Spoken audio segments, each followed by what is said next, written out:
Ada seseorang yang bernama Thabit. Tidak ada orang yang, atau mungkin sedikit orang yang mengenal siapa itu Thabit. Kali ini Anda akan dengar di khutbah Jumat ini siapa orang ini. Thabit rahimahullah, seorang yang sederhana di kota Kufa di Irak dan tidak terlalu dikenal pada saat itu.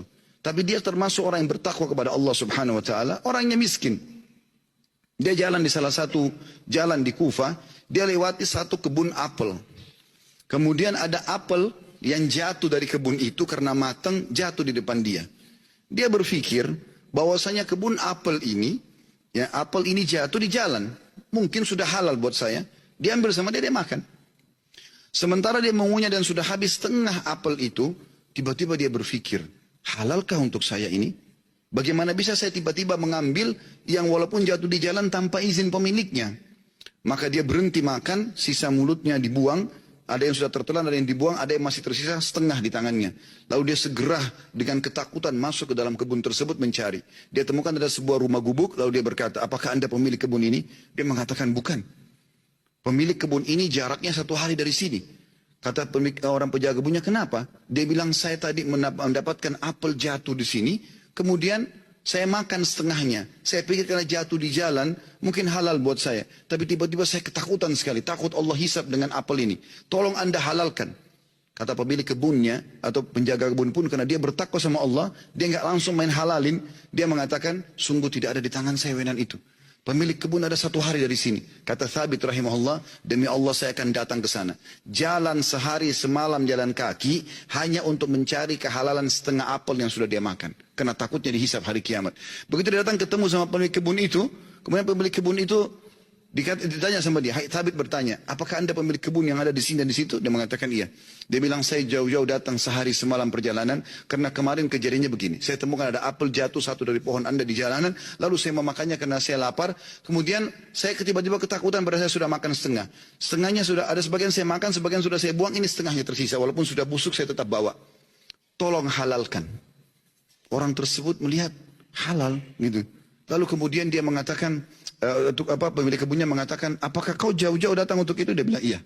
Kata pemilik kebunnya, saya akan halalkan sama kamu tapi dengan satu syarat. Kata Thabit, apa syaratnya? Kau harus nikahi anak saya. Kata pemilik kebun itu, kau harus nikahi anak perempuan saya.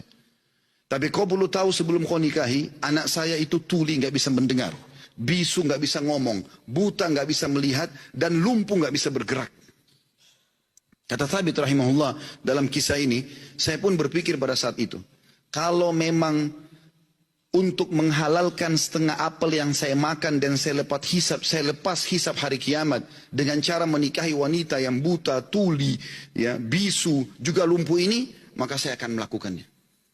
Maka kata Thabit rahimahullah, orang itu tidak tunggu waktu, dia langsung panggil 2 orang saksi, dia minta, ya, dia mengatakan saya nikahkan kau sama anak perempuan saya Fulana binti Fulana, lalu menikahlah dia. Kata Thabit, lalu saya disuruh masuk ke ruangan untuk bertemu dengan istri saya. Terjadi sesuatu yang unik, begitu saya masuk ke dalam kamar tersebut, kamar itu sangat indah dan bersih. Lalu saya mengatakan, Assalamualaikum warahmatullahi wabarakatuh. Saya kaget, istri saya menjawab salam. Bukankah tadi dikatakan dia bisu? Kemudian saya mendekati dia, kemudian saya mengulurkan tangan saya, dia mengulurkan tangannya untuk menjamah tangan saya. Bukankah tadi ayahnya mengatakan dia adalah orang yang lumpuh? Kemudian pada saat saya salam, dia menjawab, berarti dia mendengarnya, berarti dia bukan tuli. Lalu saya mengatakan, tadi waktu saya ditawarkan nikah sama ayahmu, dikatakan kau itu buta, kau itu tuli, kau itu bisu, kau itu lumpuh. Tapi kau bisa jawab dan dengar salam saya, kau jamah tangan saya. Bagaimana penjelasannya? Kata perempuan tersebut, benar perkataan ayah saya. Mata saya memang buta karena selama ini saya belum pernah melihat sesuatu yang haram. Saya buta dari yang haram. Telinga saya tuli dari sesuatu yang haram. Karena sampai detik ini belum pernah telinga saya dengar yang haram. Lisan saya bisu dari sesuatu yang haram. Karena tidak pernah saya ucapkan kecuali yang halal atau yang boleh saja. Dan tubuh saya tidak pernah tersentuh kecuali yang halal. Dan ayahku memilihmu sebagai suamiku karena kau telah takut kepada Allah dan meninggalkan yang haram.